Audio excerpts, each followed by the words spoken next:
Hi, everyone. Happy Friday and welcome to our WICT Philadelphia chapter end of the year event. And we're partnering with Tiffany Dufu, author and women's leadership expert. And I'm so thrilled to be here with you all today. So thanks for joining us for our virtual event. Usually we get to do this in person. And I would so love to see everybody in person and give everyone a hug, even if we're strangers. So I'm really excited for this event today. My name is Lisa Vittieri, and I'm the WICT Greater Philadelphia chapter president. And everybody who has registered today is going to be entered into a raffle for a copy of Tiffany's book. We're giving away 25 copies, and we're going to be announcing those in our December Scoop newsletter.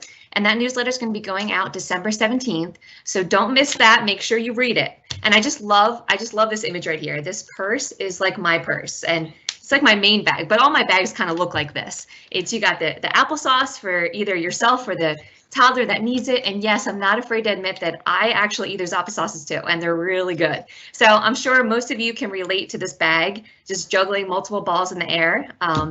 And you know, this whole event today is going to help us with how do we manage our lives better to be more successful. So on to the next slide, Tiffany. I just want to, give some background on Tiffany. Tiffany is the founder and CEO of The Crew. Their algorithm matches circles of women who collaborate to meet their personal professional goals. She's also the author of the best-selling book that we're reviewing today, Drop the Ball, Achieving More by Doing Less.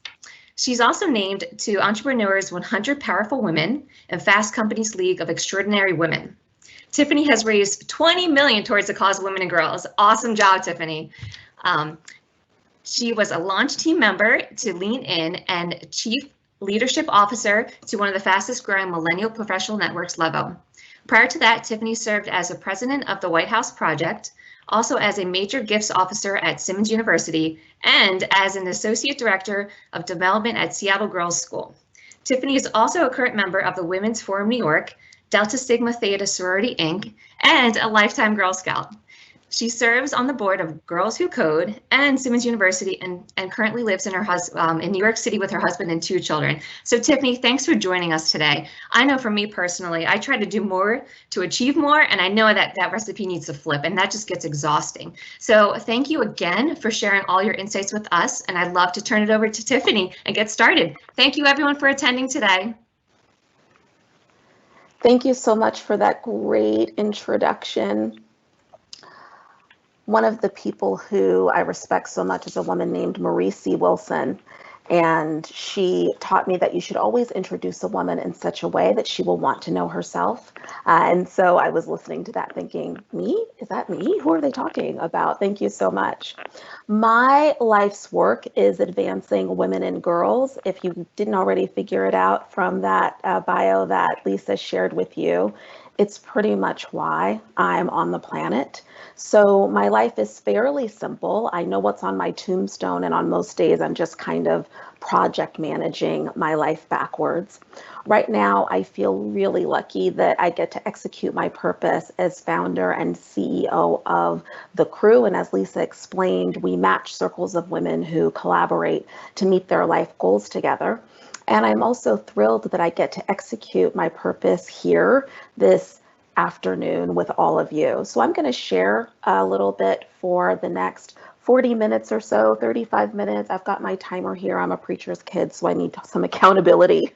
And then we're going to open it up for Q&A. You can ask questions if you have answers. I love answers as well, but I'd love to engage in a conversation. I mentioned that my life's work is advancing women and girls. People sometimes ask, how did you find that as your purpose? How do you know? I believe that purpose is simply experience and a commitment that is inspired by that experience. So even though a lot of people, I think, feel very daunted by the idea of finding their purpose, I don't think it's that mystical. I think that it's a decision. And the experience that most informs my commitment to advancing women and girls has to do with this image. This is my mom, Brenda, and that's me. She found out that she was pregnant with me when she was 19 years old. My parents are from Watts, LA, and in the mid-1970s when I was conceived, Watts was a rough place place. It was a rough time. My mom didn't know anything other than that environment that she grew up in, but she happened to have an uncle who was an Army recruiter. And so she knew that there had to be something other than what she saw around her. And she went to the uncle and basically said, listen, this guy that's got me pregnant, I need him to marry me and I need him to join the Army so that we can create a different life for ourselves. I was born 9 months later at Fort Lewis Army Base in Tacoma, Washington. Apparently, according to my dad, my mom and the big uncle were very convincing. My dad, who had to kick an addiction in order to be able to pass the physical exam to get into the military, eventually went to college on the GI Bill.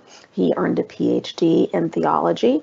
I grew up literally as a preacher's daughter in a nice little house with a white picket fence around it, not really understanding how incredible it was that my parents had obliterated a very vicious cycle of poverty and addiction and violence in just one generation based on that decision and based on this truth that if you want something you've never had before, you're going to have to do something that you've never done before in order to get it. Now, when I was 16 years old, my parents got divorced. And I learned through that experience that all of the economic, social, emotional capital that I thought was our family's really only belonged to our dads because he was the one who worked outside the home. He was the one who had the degrees. He was the one who had the awards and was the beacon. And unfortunately, my mom, who had been what I call a non-paid working mom, because all moms are working moms. Some of us are compensated for our labor and some of us aren't. She unfortunately spun back into that very vicious cycle of poverty and addiction and violence with her second husband. I couldn't save my mom, but she did something really important in raising me, which is to look me in my eye every single day and to tell me, as if she had not told me the day before, Tiffany, you are so smart. You are so loved. You are so beautiful. And each morning I get up now just trying to get to as many women as I can and whisper in their ear, you're so smart, you're so beautiful, you're so loved. And if that's all you hear for the next 30 minutes, that's going to be enough for me. Throughout this journey, I have specifically been trying to figure out as I advance women and girls how we solve for the conundrum that this slide reflects, which is that even though women enter the workforce at the same rates as men, as all of you know, by the time we get to the highest levels of leadership, there are only a few of us left. And I feel that this is a problem largely because we all know that diversity contributes to solving some of the most complex problems. And until we have more women, more people of color, more members of the LGBT community, more people with disabilities sitting at tables of power, making decisions that impact all of us, I just believe that the biggest crisis that we have is a crisis of leadership. For most of my journey, I really focused on what I would call collective solutions to the women's leadership conundrum. Things like equal pay for equal work, which I'm a big advocate of, obviously, workplace culture and policies that really allow people to bring their full selves to the table. I spent a lot of time partnering with companies on those strategies. I also think it's really important that we have childcare options and possibilities for families who need to be caregivers and also need to take care of their livelihoods. But a few years ago, I had an experience that caused me to think a little bit differently about this problem of women and leadership and kind of leads to my drop the ball philosophy, which is that I was doing a lot of public speaking. This was in 2017. Obviously, it was pre-COVID, so I could be with you in real time in a room. And one of the observations that I made is that every time I was finished speaking to a large group of women about all of these collective solutions to getting more women into leadership, that every time it was time for the Q&A and women started to raise their hands, that the first set of questions I would always get were, to me, personal questions that had nothing to do with what I had just spoken about for the last 30 or 40 minutes. Someone would raise her hand and she'd say something like, yeah, Tiffany, so I was just wondering, I heard the bio, you seem like you do a lot. You mentioned that your kids are in elementary school, your husband's in Dubai, you're in San Francisco with us, but apparently you live in New York. I caught that from the bio. I like your dress. You seem happy and healthy. And I'm just like wondering, how do you do it all? How do you, manage all of this? For those of you who are at a certain level in your leadership, you probably get this question a lot as well. How do you manage it all? I used to not respect this question. I was annoyed by it. I thought this was one of those questions that only women get, and why don't men get asked why can't they manage it all, or how do they do it? But one day I was stepping back from a podium and I had what I call a Tiffany's epiphany, which is a little bit of a voice of God, saying to me, Tiffany, women are not asking you over and over, how do you manage it all? Because they actually care about the details of your personal life. They're asking you, how do you manage it all? Because they're sitting there in the seat wondering, how am I going to manage it all? And that's so true, especially right now in the midst of this crisis. And if your life's work really is advancing women and girls, you owe them an actual answer to that question. Simultaneously, I'd gotten to a point in my leadership where I was meeting with a lot of women one-on-one. I say yes to pretty much everyone that reaches out to me. It is not in alignment with my drop the ball philosophy, but it informs my thinking and my thought leadership so much to just listen to hundreds of women's stories at this point. And one of the observations that I've made in listening to so many stories is that there's this huge pull between a woman's ambition, what she wants to achieve in her life, and all of the responsibility she often feels on the home front.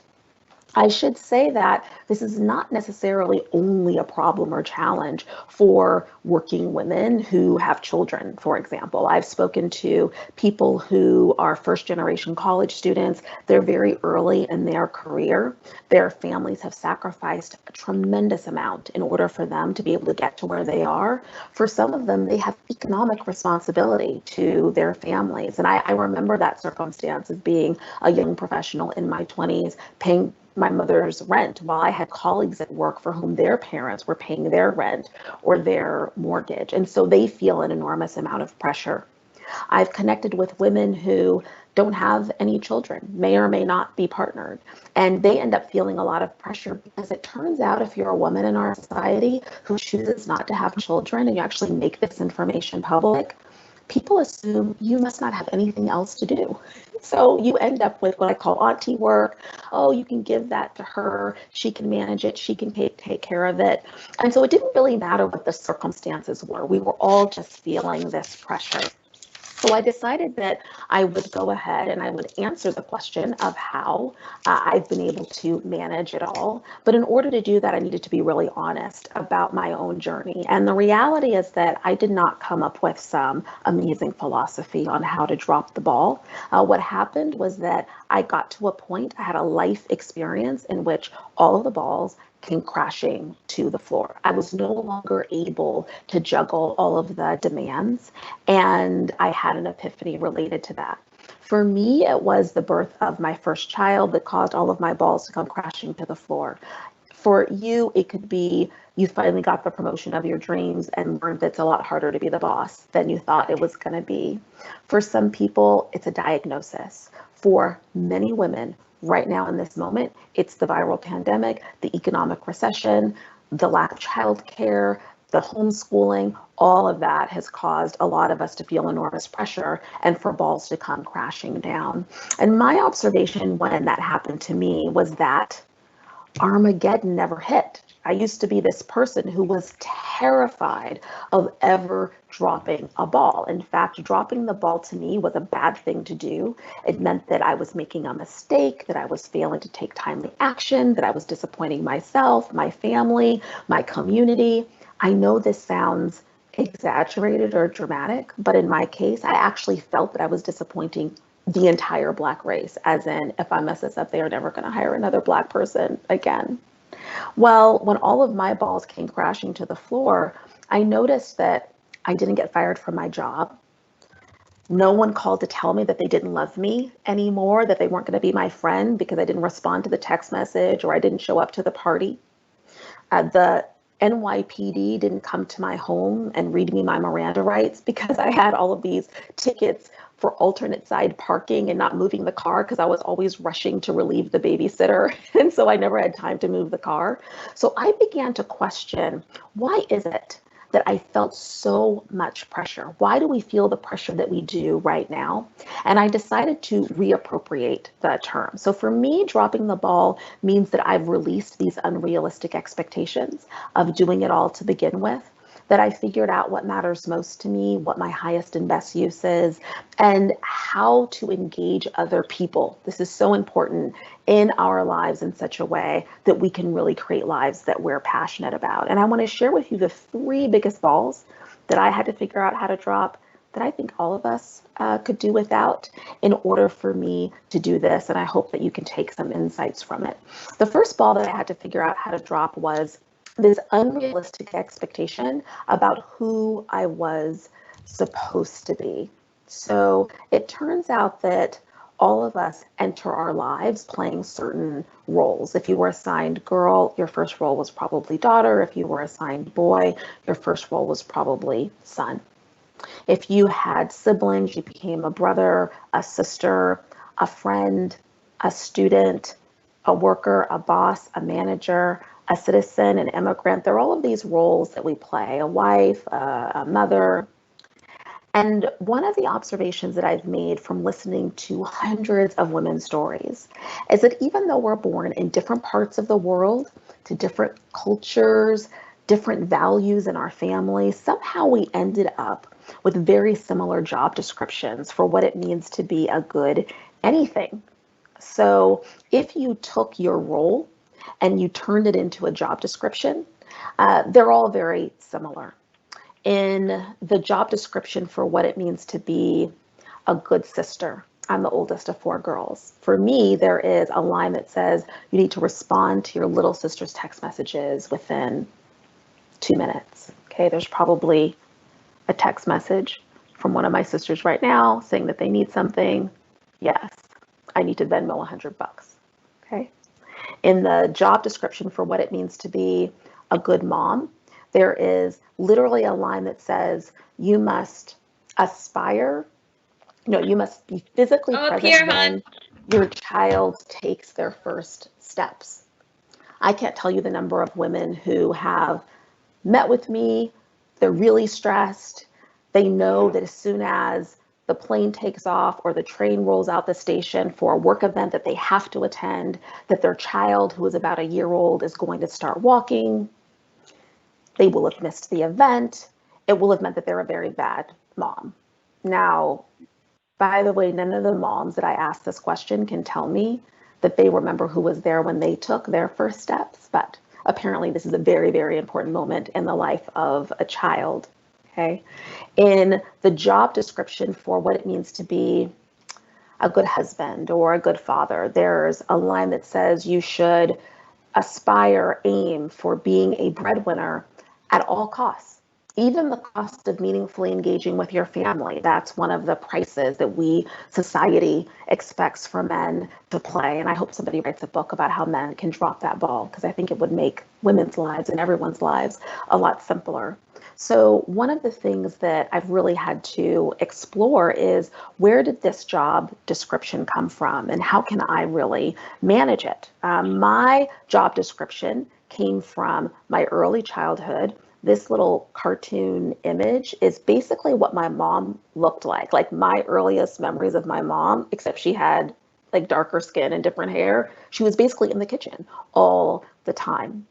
I grew up on The Cosby Show, which basically meant I was going to be Claire Huxtable. So I aspired to have this perfect makeup and this flawlessly feathered hair. She always walked into every room with such elegance and this like really colorful, flowy outfit kind of, behind her. She had 5 perfectly well-behaved children, except for maybe Theo in a couple of episodes. And she made partner in our law firm, I think in the 2nd season. Now, of course, at the time, I didn't realize how incredibly difficult it actually is, and probably unrealistic for a woman to make partner at her law firm with 5 college-bound, perfectly well-behaved kids. But that is where we get some of it from. Advertising. Choosy moms choose I can hear you. Not really, but I know that you could probably finish that sentence because advertisers play a huge role in where we get our ideals about what we should be. And so one of the most important things that we've got to do is really get clear about what matters most to us, separate and apart from what matters most to other people. One of the exercises that I would love for you to do is for you to think about your own primary roles. So just like get a piece of paper, write down, I'm a mother, I'm a manager, I'm a sister, I'm a student, whatever your primary roles are, and then ask yourself two questions in relationship to those roles. The first question is, what does a good X do? So pretend that you're writing a job description. Because we're all ambitious, we strive to be a good whatever it is. So it's not sufficient to be a mom, we strive to be a good mom. So just put good in front of the role. And then pretend that you're writing a job description. What does a good X do? The second question that I want you to explore is, how do I know that that's what a good X does? What informed your ideal about that role? And it's a very powerful exercise, especially if you are an ambitious person who feels that you're in the driver's seat of your own life, because usually the answer to that second question is not, well, because I made it up. So even though we often feel that we're in the driver's seat of our own lives, our expectations of ourselves did not originate with us. In fact, we are often not the source of our own expectations, and that's part of the reason why we feel so much pressure. So part of the trick here of dropping the ball is to create a new job description for yourself that's really based on what matters most to you, separate and apart from what mattered to the advertiser, what matters to your in-laws, what matters to a teacher at your school. For me, what matters most is advancing women and girls, nurturing a healthy partnership, and raising conscious global citizens. Usually when I ask women, what matters most to you? They begin to rattle off parts of their lives. My career matters to me, my kids matter to me, my marriage matters, my family matters. What I want you to really think about is, what do you hope to achieve in relationship to that area of your life? My career is important to me, for sure. But what I hope to achieve is advancing women and girls. That's what I'm here for. My marriage is important to me, but what I hope to achieve is a healthy partnership. And I've been married long enough to know that there's a big difference between a marriage and a healthy partnership. My kids are important to me, but ultimately I'm trying to help them to become conscious global citizens. And I've done this exercise with many people who have come up with all kinds of wonderful phrases for what matters most to them, inspiring others to be their best selves, serving as a lens to soul. This was a photographer, and I thought this was particularly beautiful, nurturing my daughter's vision for her life, being open to the voice of God. It can be whatever you choose, but that is really step one. If you are feeling like, okay, Tiffany, but I have no idea what matters most to me, I need some other steps for this. There's a couple of exercises I encourage you to try. One of them is a funeral visualization exercise. It was made popular by Stephen Covey in his book, The 7 Habits of Highly Effective People. And I think it's a very prescient exercise to do right now, because what he asks us to do is to imagine our funeral.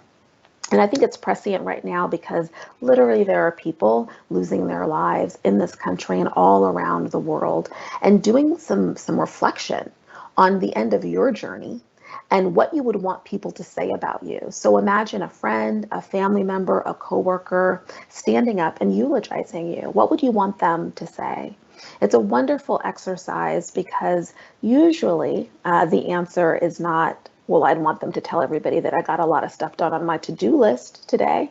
Usually it's something much more impactful than that. And it really helps us to get into the forest and out of the trees and really thinking about how we can move our lives forward in a much more productive way. Because at the end of the day, what you do is far less important than the difference you make.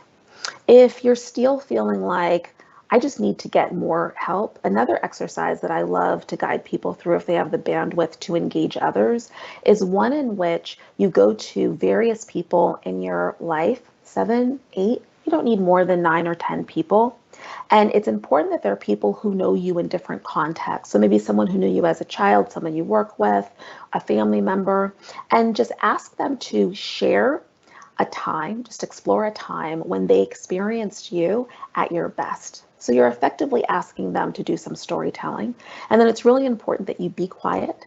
If you can record, transcribe their stories, it's an amazing exercise to print those out, to put them out on a table, on the bed, on the floor, and start reading them and start circling the phrases that they all have in common. It turns out that people have had a pretty consistent experience with you throughout your life that can really shed light on what matters most to you.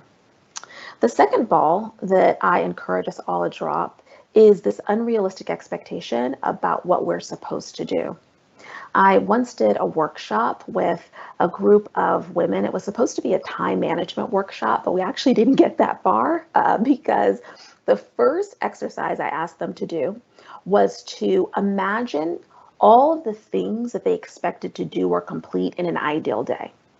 So I said, let's start in the morning. Do you wake up? Do you walk the dog? Do you wake up? Do you go to the gym?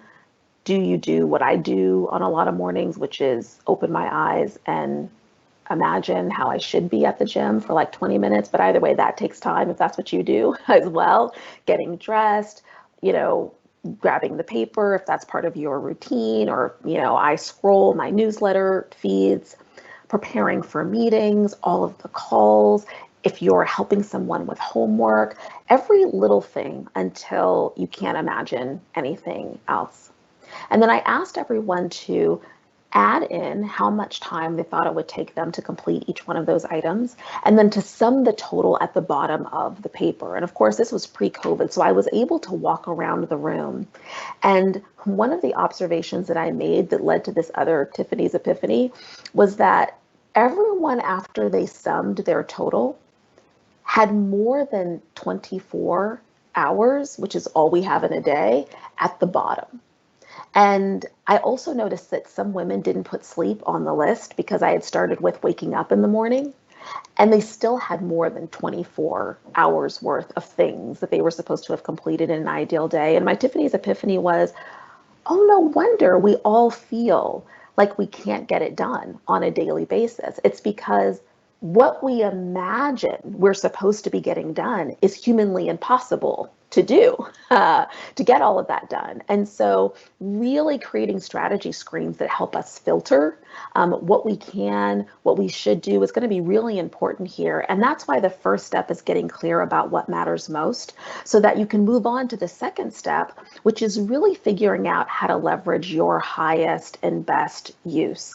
And so if we go back to our list, if you go back to your job descriptions, for example, it's really great to, if you have the bandwidth to break this out, if you don't, just get it all down on a piece of paper, to think about some of those roles. So for example, maybe you're a manager and you wrote good manager, and you've got a responsibility to ensuring that your team meets their quarterly goal. And there's a bunch of tasks, like things on your list. I got to meet one-on-one with each person. I've got to draft a strategy deck. I've got to present strategy to senior management. Get all of this out of your head and somewhere onto a piece of paper, or if you use Asana or some other tool, because one of the things that I find that's really overwhelming for us often is that we've got a lot that's stuck in our head. This could be in your personal life as well. You're a good friend. You're going to plan the best friend's bridal shower. She's extremely stressed right now because the date got postponed because of COVID. So you're going to research locations that you could possibly do this. Maybe it's just going to be over Zoom. You're going to send invites. You're going to think about food. So just get the to-dos out of your head. And then there is a worksheet, and I'm happy to send this to all of you as a follow-up. There are basically 5 questions that I encourage us all to ask that helps us to create kind of a filter for, should I focus on this or should I not? And it includes questions like, is this an essential task that's relative to what matters most? And that's why getting clear about what matters most is very important. Do I do this really well with very little effort? This is an important question that's related to your highest and best use. Okay, your highest and best use is a combination of what you do really well with very little effort, not because you're a prodigy, it's usually because you've just done it over and over and over again, combined with what are the things that only you can do, which is another one of these questions. Is this something that would be highly irresponsible, okay, or callous for me to delegate to another person? The other two questions, is it something that only I can do? Is this a task that brings me joy? I only added this last one because I had a lot of women when I was doing these, drop the ball workshops that would say, but I really love vacuuming. So if there's something that brings you joy, you can add that as a question and keep that on the list. But effectively, if the answer to these questions are majority yes, then this is something that you might want to consider keeping on your list. But if the answer to the majority of these questions is no, it doesn't necessarily ladder up to what matters most. It's not necessarily something that you do really well with, little effort. It's not something that brings you joy. It's something that you could potentially delegate. Then that's something that can go in your drop the ball column. When I talk about our highest and best use, I want to give an example of this because one of the things that I mentioned that matters most to me is raising conscious global citizens. One of the things that I do very well with little effort is helping other people to achieve clarity through guidance and encouragement. Some people say I should be a professional coach, like have a coaching practice. One of the things that I feel like only I can do in relationship to my kids is instill values in them. I could delegate making a lunch or doing a school drop off, but I kind of feel like it would be callous or irresponsible for me to delegate the installation of values. So my highest and best use in raising conscious global citizens is engaging my kids in a meaningful conversation each and every day. Who did you laugh with today? Who did you learn from today? I have a 14-year-old son who was not feeling my coaching conversation a couple of days ago. And so I asked him, if an alien spaceship came into your Zoom classroom today and abducted someone out of their seat, like who would they have abducted? Why would they have abducted that person? And he was like, well, they would have taken Jake. And I'm like, okay, tell me why that is. And I feel like if I can have these conversations every day with my kids, that it will help them to develop a better relationship with themselves, with their peers, with the other adults in their lives, with the world around them. And that then becomes at the top of my job description for what it means to be a good mom. There's a lot of things that society is going to tell me I'm supposed to be doing in order to be a good mom. But if I'm having that meaningful conversation each and every day, then I feel that I'm doing a great job, and I cannot feel what I call the G word, which is guilt, by the way, if you're not familiar with that. The last ball that I want to say a little bit about before we have a conversation is a ball that I hope many of you don't necessarily have to drop, but at that time in my life when I was going through my drop the ball journey, I did, which was this fear of asking for help. In hindsight, I think it was not wanting to be vulnerable, feeling this pressure to make other people feel, both in my personal and professional life, but especially in my professional life, that I had it all together, that I was very buttoned up, and that I had the answers. And what that created was this dynamic in which I was constantly feeling overwhelmed and feeling a lot of pressure to deliver, but not really engaging other people in their expectations of what they wanted me to deliver so that I could potentially figure out what I needed to drop. Now, the book Drop the Ball is largely about this dynamic that I had with my husband. It's a bit of a romantic comedy about how I got him off of the couch, and that was a whole journey of basically renegotiating the terms of my relationship with this person. If any of you are not married yet, I have lots of things to say about how to pick a person from the very beginning for whom you don't have to do all of this work. It took me 3 years to really do that. But figuring out how to go from this, what I call kind of assuming that people know what you need, to being very intentional and very explicit about asking for people what you need, I think is really important. I just had one of my drop the ball conversations. I do it about every 6 months with my kids, where I sit them down and I tell them that I really want to be a good mom, and I'd like to know if they could have a meeting and decide the top 3 things that they need from me. What are the top 3 things that you would like for me to do that for you would mean that I was being a good mom? It would make you feel that I was being a good mom. I do this with my husband now. I do this with people that are on my team.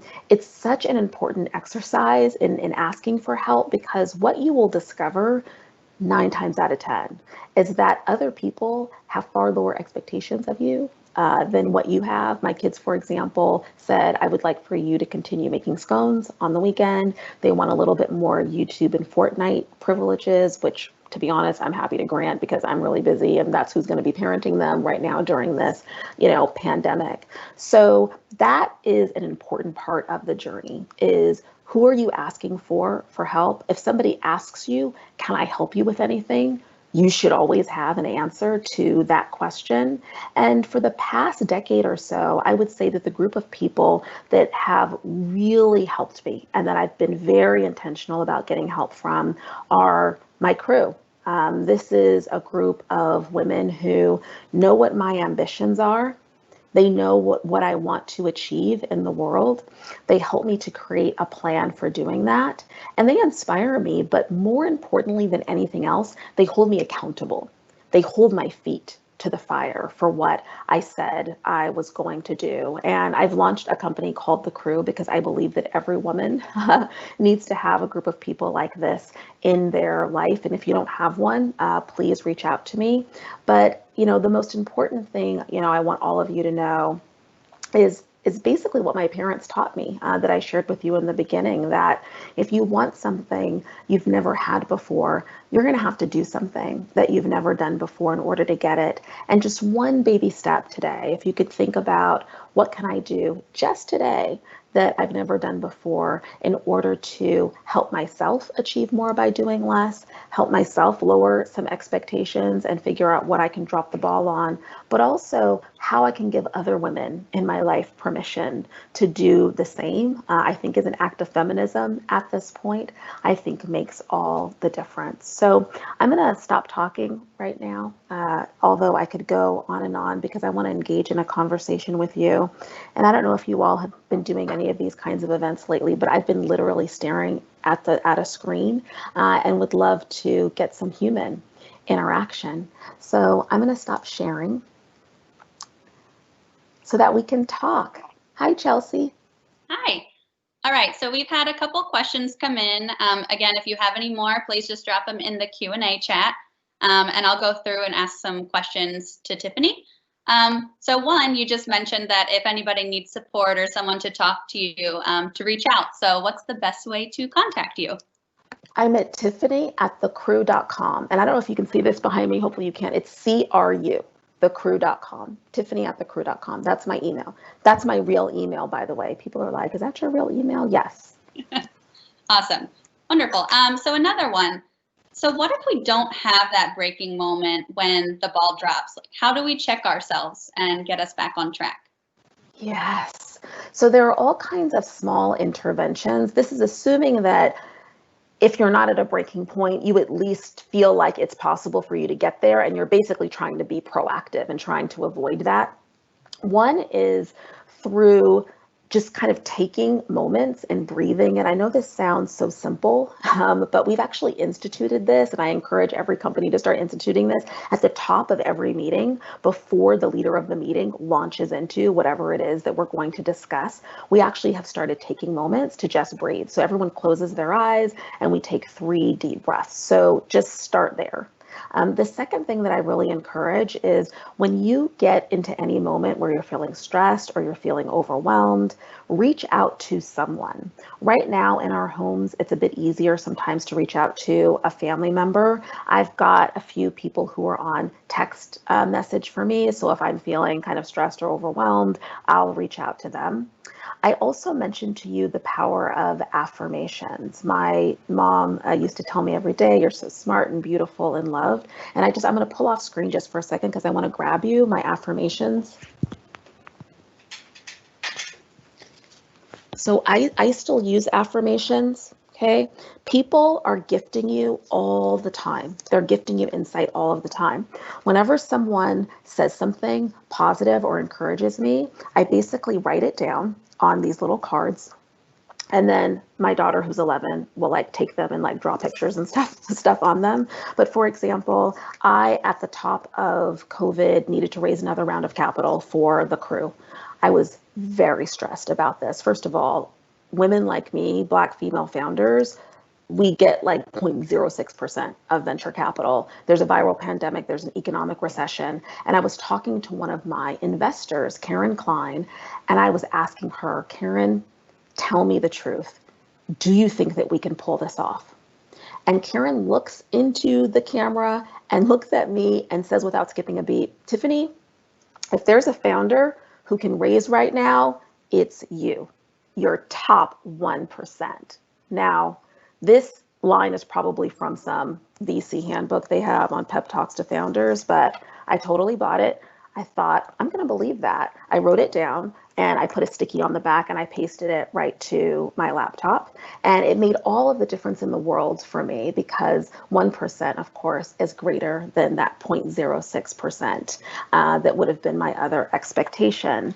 I was talking to a member the other day. I was leading a meeting with members, and one of them said to me, "I feel like I'm sitting through a master class on how to be the CEO of the future." And I thought, that's amazing. So I wrote that down. I know this sounds very rudimentary. Every time someone affirms you or reinforces you, write it down because there's going to be far more moments where you're beating yourself up and you're saying, "Oh my gosh, how could I have done that?" Or "How am I going to do this?" And picking up those cards becomes incredibly important. And then finally, I believe in the power of a crew. So I connect with my crew once a month. And if you need a crew, let me know. All right. Another question that kind of ties into your crew. You mentioned that they're the ones that give you support in the world and they keep you in check and all that stuff. Now that we're all navigating everything virtually, I feel like normally people see their crew and like hang out with them and have these connections in person. So how do you especially keep these connections going in just a virtual world where we can't meet with our crew? Yes. So you're bringing up a couple of things. One is that I would like to say that I believe that the crew is a separate social category. When I say social category, I mean that people right now have friends, you have family, you have neighbors, you have coworkers. Your relationship with your crew is different from those. It's a relationship that's more intimate than what you might have with your coworkers, but it's far more objective than you might have with your friends. Okay, this is largely a group of people that are holding you accountable.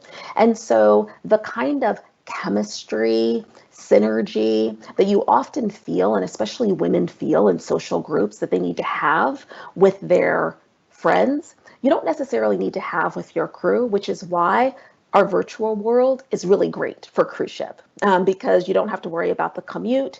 You can actually get together. In our cruise, we have a very structured format of each person going around and taking a turn and giving an update on their intentions. And those are what we call goals in the crew. And we use an inquiry-based model of coaching one another through questions like, what is your ideal outcome? What have you tried so far? What would happen if you asked for exactly what you wanted? So I think for us to reimagine what we actually need from a crew and what they can be for us really supports us doing this virtually in a way that, to be honest, I didn't realize when I started the crew a couple of years ago. I insisted that crews meet in person. It was only when COVID hit and we all moved over to a different platform, in a virtual platform, that I realized, oh, this is actually way better virtually because you feel a lot less pressure to have to be somebody's best friend. You don't have to worry about the commute. Women were nursing their babies during the gatherings. I saw one woman cornrowing her daughter's hair during the gathering. So I think if you're looking for the social connection and you're looking for friendship, that's something different. I would say that you need to worry about not having that same level of energy or synergy with a crew specifically, because they have a very specific and intentional purpose in your life. I say all of that. A lot of the crews that we have in the crew obviously have developed friendships with one another, but that's not the sole purpose.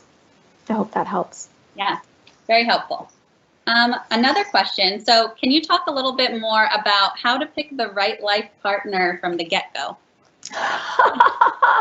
Yes. Okay, so I'm the oldest of 4 girls, and I try not to be kind of preachy about it, but I think that there's just some basic things. And by the way, I'm straight, I'm cis, but to me, it doesn't matter. It's irrelevant. The person who you're choosing to spend your life with, I think should have some fundamentals. One of those is obviously someone who can manifest or evolve themselves. And this is true. I should tell you, I've been married for a long time. I've been married for 24, a lot over a couple decades. And you're going to grow, you're going to change, you're going to evolve, no matter who you are, both people are. And if you are a woman who has a certain level of ambition, and when I talk about ambition, I'm referring to Anna Fels's definition, F-E-L. She has a really amazing book called Necessary Dreams that I think every woman should read. And she defines ambition as a desire to achieve mastery of your craft. So you want to be really good at something, combined with the desire to receive recognition for it. You want to be good at something and you want people to know that you're good at it. If you're an ambitious woman, then you're likely to grow and evolve, and you need someone else who can grow and evolve and manifest their own life. Otherwise, it will create issues and problems down the road. I think that it's also helpful to have someone who revels in your ambition, who thinks it's amazing, the kind of person who, post-COVID, when we're back to cocktail parties, if you get a promotion at work and you call, him or her and you say, oh my gosh, babe, I got a promotion. And then that night you go to a cocktail party and they arrive before you. By the time you get there, everybody's like, oh, congratulations. Sarah told me that you got a promotion. Oh my God. Like that person amplifies you, I think is really important.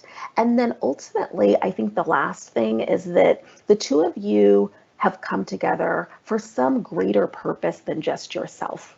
I understand that we might love someone individually and find great qualities in them, but just like with relationships at work and with organizations, there's going to come a point in your relationship with one another where you're both going to have to draw on something much bigger, than yourselves. And the kinds of questions that my partner and I, my husband and I, ask one another are things like, when we come to a crossroads, is this going to advance women and girls, or is this going to advance sub-Saharan Africa? Is this going to put us on a path to financial freedom if we move in this direction? Is this in alignment with the values that our parents instilled in us? If we look back in history, will our descendants be proud of us in this moment, or will they be like, ooh, when Kojo and Tiffany decided that's when like the whole family line went down? So we're here for us and our love for each other, but I think it's important to be rooted in something larger, so that when you have to make an argument about how I really need you to pick up the dry cleaning or take out the recycling, which in some cases it might come down to, you have something larger to draw from around the impact that you want to create in the world, and how this one act can help you both to be able to do that. So that's my two cents. I'll get off my high horse. I love it. That was great. A very different side of the question. So what does your morning routine look like? I get up in the morning. I hit the snooze button about 3 different times, and I always imagine that I'm going back to sleep, but really I'm not. I'm just like counting down to the next time that the snooze button is going to go off, but that's my routine. I have this thing where I feel like you should make your bed in the morning and drink some water. So I make my bed every morning and then I drink some water. And then I have many of you know Yoga with Adrienne. She's like this YouTuber, but I do my Yoga with Adrienne. If I've pushed the snooze button so many times, or I have a meeting, I might do like a 10-minute one, but it's kind of a religion for me to at least like get my body moving. And then I go into the bathroom while I'm doing a couple things that I will not share publicly. I'm like scrolling through my New York Times, my Washington Post, trying to just like get caught up on what's happening for the day. I turn on NPR, I take a shower, and I'm off to the races. That's how my morning usually starts. I should say, obviously, I do not have kids that are a little young enough anymore that they are waking me up in the morning. I pretty much have, especially in the midst of COVID, created a list for my kids, and they kind of take themselves through their own process. Great. So I think we probably have time for 2 or 3 more questions. This one came in from Barbara. So I manage a team in which we have virtual events to bring folks together virtually, but if in participation it's lacking and makes me rethink what I'm doing. Do you have any suggestions on how to make your bond stronger with the team? Yeah, so I think that this is a really interesting time to bring in our humanity and our authenticity in a way that I didn't necessarily feel comfortable doing before. Part of it is that we can all see what's happening a lot of times in one another's homes because we're in our homes in this virtual world.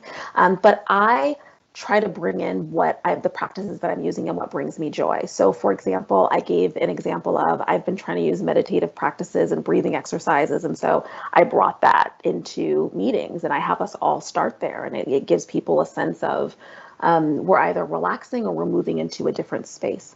I use music. So, often I'll have kind of a theme song of either what's prohibiting me or I want to energize the team. This morning, actually, during a team meeting, I started off by playing this song by Mika Costa called Like a Feather. That's all about letting go. And we kind of bobbed our heads and we kind of did a little dance before we got going. I'm obsessed with Masterclass. I don't know if you guys are familiar with this platform, but it's basically courses by, famous people. And I think I'm obsessed with them because even though I'm never going to be a film producer, but I watch like Ron Howard's masterclass, or I'm never going to be a music producer, but I watched Alicia Keys's masterclass. It's because in watching hours and hours of someone share their story, you learn how they think. And I actually think that paying very close attention to how people think and how they make decisions is a great way to model success, actually more so than what they actually do. So I all the time am peppering like the tops of my meetings or the bottom of my meetings with the insights from master classes, and also using questions and inquiry, because we do that at the crew anyway, to spark new ideas and thoughts for people. So for example, we had one of our crew workshop guests, her name is Raw Goddess, she's a coach. She did a workshop on how to unleash your purpose. We often do these crew lives and crew workshops. And one of the questions that she says she wished more people would ask of one another is, what would you like to be acknowledged for? What would you like to be acknowledged for? And it was a very humbling question for me because I'm someone who relishes in acknowledging people. And yet it had never occurred to me. I always assume what I should be acknowledging someone for. And it's always in relationship to me and what they did for me, right? Which is kind of a self-centered way to acknowledge people, as opposed to asking them, what would you like to be acknowledged for? And then in kind doing that. So during one of our meetings, I opened with exactly what I just shared with you, and then asked everyone if they would be willing to share what they want to be acknowledged for. And I loved hearing from people on my team what they wanted to be acknowledged for, that some of them, I didn't know that either they had done that it had happened, that was one of their gifts or talents or skills or abilities, and it made a lot of difference. So those are just some of the things that I'm doing right now in order to help bring some humanity to this virtual world. Those are great. I love those, especially that last one. It's not something you ever really think about to do, but it's probably really meaningful to them. So another one here we have is, we put a lot in our heads, and you mentioned like getting it down on paper. So do you think to-do lists are a negative factor that force us to put a lot on our list? Like in your perspective, should we trash lists and prioritize them? My to-do list gives me a lot of anxiety. Yes. So I think it depends on how much discipline you have. I don't have any discipline related to lists. Part of the challenge with a list is that a list does not factor in the 24-hour cycle, the fact that there are only 7 days in a week. A list is basically endless. You could just keep adding to the list. And because I have a propensity and I have a little strategy for saying no now that I use all the time, which has just been a saving grace, which we can talk about that too, how to say no. But it's still hard for me to say no. So I have done away with my to-do list altogether because I can't trust myself with one. I use my calendar effectively as a to-do list, meaning that when something comes over the fence, if somebody says, Tiffany, can you read my book for me and blurb it? If somebody says, Tiffany, can you be on this committee? Tiffany, can you join this meeting? If it's not clear, will ask the person for clarification to help me gauge the amount of time that it's going to take me. So I'll say, how many pages is your book? Because I have a sense of how much time it's going to take me to read a couple hundred pages. And then if it's something that I'm interested in doing or I feel like I should do, I go to my calendar. I do not write it down on some separate thing. And I find a block of time and I calendar it. I say, hold, read, book for Susan. And that basically keeps me honest because what will happen is I'll go to my calendar and it'll be like, Tiffany, you want to read this book for Susan. Are you going to read it in 2022? Because there is no space in your calendar. So then it forces me to either say, ooh, is there something on this calendar that I need to go back to someone else who I've already committed to and say, I'm sorry, I committed to it, but I'm not going to be able to do that? Or am I going to have to go back to Susan and say, Susan, and then decline in the way that I normally decline? It keeps me honest about not saying yes to too many things. That's really the only way I've been able to manage my time and prioritizing in such a way. Otherwise, I'll just keep adding to the list. That's definitely a problem that I have. So I'm going to take your advice. Do you have time for one last question? Yes. All right. So this one is, what would you say is your favorite or the best method for managing a busy day so that you don't get overwhelmed? I'm assuming partly your calendar, but do you have any other tips or what's your favorite? Yeah, so I think part of it, there's two things. One is understanding you. So it's kind of an individual, but understanding you and what brings you joy and what energizes you. Because sometimes what's happening throughout the day is, and women are just, we do this all the time, in an effort to get through so many things, we have this idea that we need to power through. We have this idea that if we stopped and took a break, we would be wasting time because that could be like 2 or 3 things that we could have gotten checked off the list. And one of the things that I've learned from my husband, who does spend a lot of time on the couch, is that that strategy is it's counter. It actually causes more anxiety and more overwhelm. So what brings me joy, what energizes me and gets me escape is music. So I just like put on a song, I'll put on Beyonce, I'll stop and just like dance in order to relieve that. But if you want more practical strategies, I have started timing meetings.